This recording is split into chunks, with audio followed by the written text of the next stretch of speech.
Isipin mo ang isang bansang walang tunay na kalayaan kung saan ang isang tao lang ang masusunod at kahit ang simpleng salita ay pwedeng baguhin dahil lang gusto niya. Isang diktador na ubod ng yabang, abusado, at kumbinsidong siya ang pinakamagaling na pinuno sa mundo.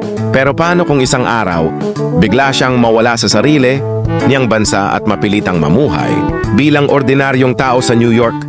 Ito ang nakakabaliw at punong-puno ng dark comedy na kwento ni Aladdin. Ang diktador ng Wadiya na mawawalan ng kapangyarihan, pagtataksila ng sarili niyang pamilya at mapipilitang harapin ang mundong dati niyang minamaliit. At ang mas nakakatawa sa gitna ng lahat ng kaguluhan, mahuhulog siya sa isang babaeng ayaw sa mga diktador. Ito ang kwento ng The Dictator 2012. Isang diktador na gustong kontrolin ang buong mundo pero hindi niya kayang kontrolin ang sarili niyang puso. Sa isang bansang tinatawag na Republic of Wadiya sa Horn of Africa, halos 2 dekada nang naghahari ang isang malupit at siraulong diktador na si Admiral General Aladdin. Para sa kanya, ang buong bansa ay pagmamay-ari. Niya at lahat ng tao ay kailangang sumunod sa kaniyang utos. Si Aladdin ay anak ng dating pinuno ng Wadiya na si Omar Aladdin. Matapos mamatay ang kaniyang ama, siya ang naging bagong supreme leader ng bansa. Sa halip na maging isang responsableng pinuno, lalo niyang pinairal ang kaniyang pagiging mapagmataas, paranoid at mapangabuso. Palagi siyang napapalibutan ng mga babaeng bodyguard at gumagamit ng kapangyarihan para sa sarili niyang kagustuhan. Maging ang mga salita sa kanilang diksyonaryo ay binabago niya para mas maging pabor sa kaniyang pangalan. Sa madaling salita, gusto niyang ang buong Wadiya ay umikot lamang sa kaniyang personalidad. Bukod dito, lihim siyang nagpapadevelop ng nuclear weapons. Habang ayaw naman niyang ibenta ang malaking oil reserves ng Wadiya sa mga dayuhan. Pangako niya yon sa kaniyang yumaong ama pero ang totoo, ayaw niyang mawalan ng kontrol sa yaman ng bansa. Dahil sa mga ginagawa ni Aladdin, lalong nagalit ang international community. Sa huli, nagpasya ang United Nations na kailangan ng makialam sa sitwasyon ng Wadiya, kaya bumiyahe si Aladdin papuntang New York City upang personal na humarap sa United Nations at ipagtanggol ang kaniyang pamumuno. Pero hindi niya alam na may mas malaking problema siyang haharapin. Ang tiyuhin niyang si Tamir Mafraad ay matagal nang may sariling ambisyon. Dapat sana ay siya ang pumalit bilang pinuno ng Wadiya, pero pinili ng kanilang ama si Aladdin bilang successor. Simula noon may lihim na galit si Tamir kay Aladdin. Habang nasa New York si Aladdin, kumuha si Tamir ng isang assassin na nagngangalang Clayton upang kidnapin ang diktador. Hindi nagtagal, nahuli si Aladdin at dinala sa isang tagong lugar. Doon, sinubukan siyang pahirapan ni Clayton upang makuha ang gusto nilang impormasyon. Pero dahil sa isang aksidenteng kabobohan, nasunog at namatay mismo si Clayton. Samantala, nakita ng mga tauhan ni Tamir ang sunog na katawan at inakala nilang iyon na si Aladdin. At dito nagsimula ang isang malaking panlilinlang. May inihanda si Tamir na kapalit ni Aladdin, isang napakabobong pastol na nagngangalang Fawad. Dahil halos wala itong alam sa politika at madaling utusan, plano ni Tamir na gamitin siya bilang puppet leader. Ang kailangan lamang gawin ni Fawad ay pumirma sa isang dokumento na magbibigay sa Wadiya ng kunwaring demokrasya habang binubuksan naman ang oil fields ng bansa sa mga dayuhang interes.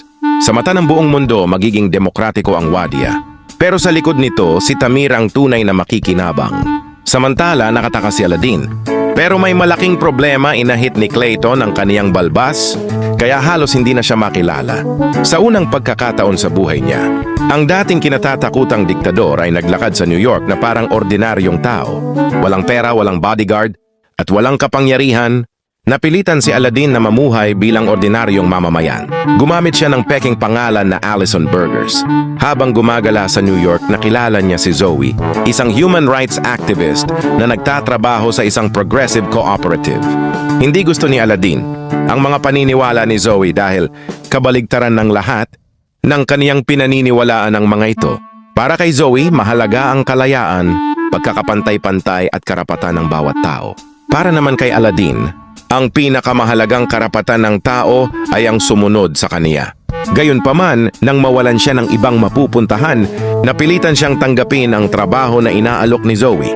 Pero bago iyon, may isang napakahalagang taong muli niyang makikilala. Nakilala ni Aladdin si Nadal, ang dating chief ng nuclear weapons program ng Wadiya.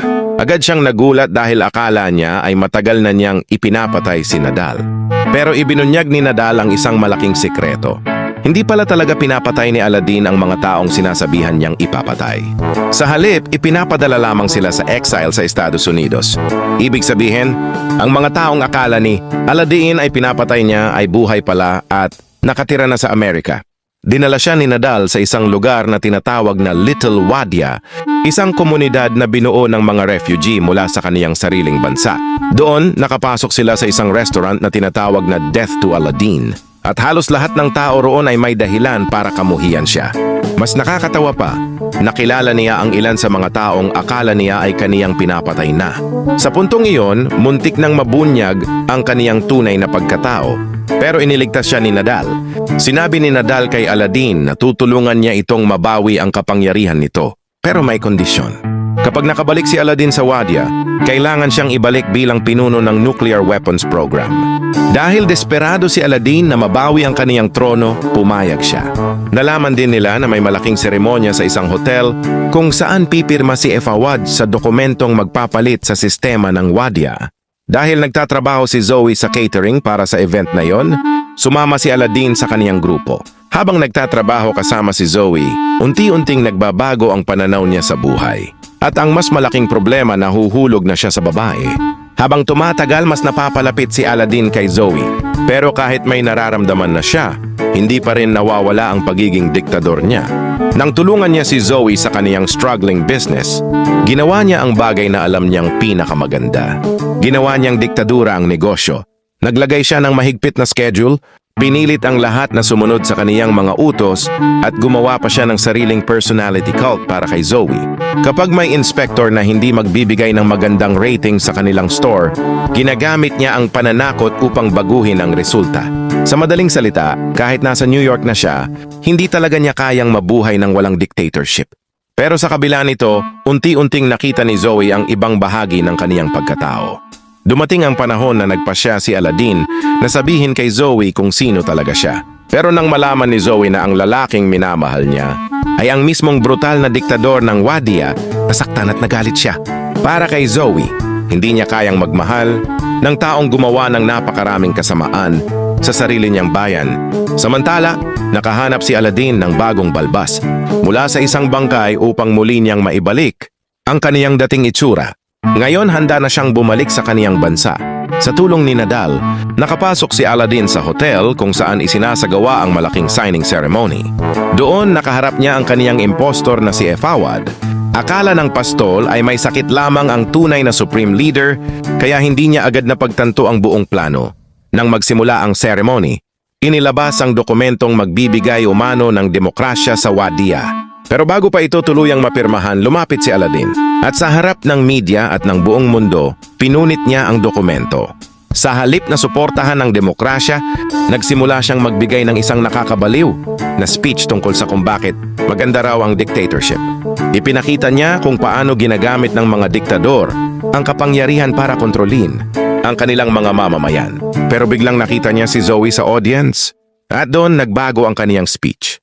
Sa halip na ipagpatuloy ang kaniyang yabang, ipinahayag niya ang pagmamahal niya kay Zoe. Alam niyang ayaw ni Zoe sa dictatorship, kaya gumawa siya ng isang napakalaking desisyon. Nangako si Aladdin na magiging demokratiko ang Wadia, pati ang oil fields ay bubuksan niya sa mga negosyo. Pero may kondisyon, hindi lamang mga dayuhang kumpanya ang makikinabang. Sisiguraduhin niyang makikinabang din ang ordinaryong mamamayan ng Wadia. Hindi natuwa si Tamir. Dahil mawawala ang plano niyang kontrolin ang oil industry, inilabas niya ang kaniyang baril at tinangkang patayin si Aladdin.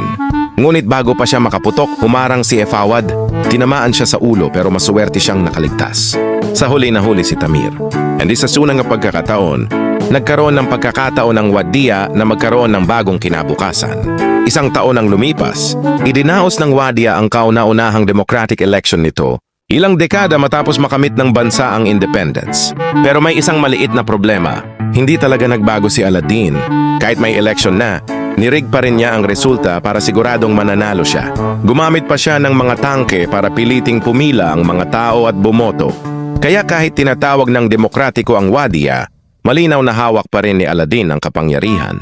Mas lalo pa niyang pinaganda ang kaniyang titulo at ginawa itong President Prime Minister Admiral General Aladdin.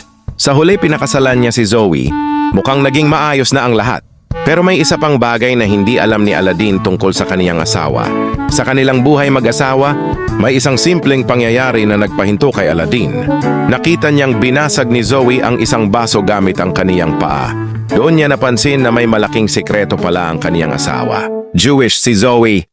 At dahil sa matinding prejudice at kakaibang paniniwala ni Aladdin, nagulat siya nang malaman ito.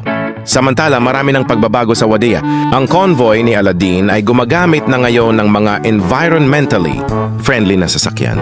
Naibalik din si Nadal bilang pinuno ng nuclear program. At tila naging mas maayos na ang relasyon ng Wadiya sa ibang bansa. Hanggang sa isang araw, inihayag ni Zoe sa isang interview ang pinakamalaking balita sa kanilang buhay. Buntis siya sa kanilang unang anak. Natuwa ang lahat. Pero si Aladdin, na hindi pa rin nawawala ang pagiging kakaiba, agad na nagtanong kung ang magiging anak ba nila ay isang lalaki o isang abortion. At dito nagtatapos ang nakakabaliw, ngunit nakakatawang kwento ng isang diktador na mula sa pagiging makapangyarihang pinuno ng isang bansa ay napilitang mamuhay bilang ordinaryong tao at sa proseso, unti-unting natutong magmahal at gumawa ng ilang pagbabago. Sa huli, ipinapakita ng The Dictator na kahit gaano kalaki ang kapangyarihan ng isang tao, maaari pa rin siyang mawalan nito sa isang iglap. Ano minsan ni kailangan mo nang mawala sa iyo? Ang lahat bago mo makita kung gaano kahalaga ang mga bagay na dati mong binabaliwala. Sa likod ng mga nakakatawang eksena ng The Dictator, makikita natin ang isang mahalagang aral tungkol sa kapangyarihan, kasakiman at pagbabago. Ipinapakita ng pelikula kung ano ang maaring mangyari kapag ang isang tao ay binigyan ng napakalaking kapangyarihan, ngunit ginagamit ito para sa sariling interes. Kapag ang isang leader ay hindi marunong makinig sa kaniyang mga nasasakupan at iniisip lamang ang sarili, unti-unting nawawala ang tiwala at respeto ng mga taong kaniyang pinamumunuan. Ipinakita rin ni Aladdin na minsan, kailangan munang mawala sa atin ang isang bagay bago natin mapagtanto ang tunay nitong halaga. Nang mawala sa kanya ang kaniyang kapangyarihan, bodyguards, pera at katayuan, napilitan siyang mamuhay tulad ng isang ordinaryong tao. Doon niya unang naranasan kung paano tratuhin at mabuhay ang mga taong dati niyang minamaliit. Sa pamamagitan nito, natutunan niyang hindi lahat ng bagay ay kayang kontrolin gamit ang takot at kapangyarihan. Isa rin sa pinakamahalagang aral ay ang tunay na pagbabago ay nagsisimula kapag handa tayong aminin ang ating mga pagkakamali. Hindi naging perpekto si Aladdin at hindi rin biglang nawala ang kaniyang masamang ugali. Pero nang makilala niya si Zoe at maranasan ang buhay sa labas ng kaniyang palasyo, nagsimula siyang makita ang mundo mula sa ibang perspektibo. Sa huli, ipinapaalala ng pelikula na ang isang leader ay hindi dapat namumuno dahil lamang sa takot ng mga tao sa kaniya. Ang tunay na pamumuno ay tungkol sa responsibilidad, pakikinig, at paggawa ng desisyong makabubuti hindi lamang sa sarili kundi sa buong bayan. At higit sa lahat, ipinapakita ng kwento na kahit ang isang taong matagal nang nabubuhay sa maling paraan, ay maaari pa ring magkaroon ng pagkakataong magbago, pero ang tunay na pagbabago ay walang saysay kung puro salita lamang. Kailangan itong patunayan sa pamamagitan ng mga kilos at desisyong makabubuti sa iba.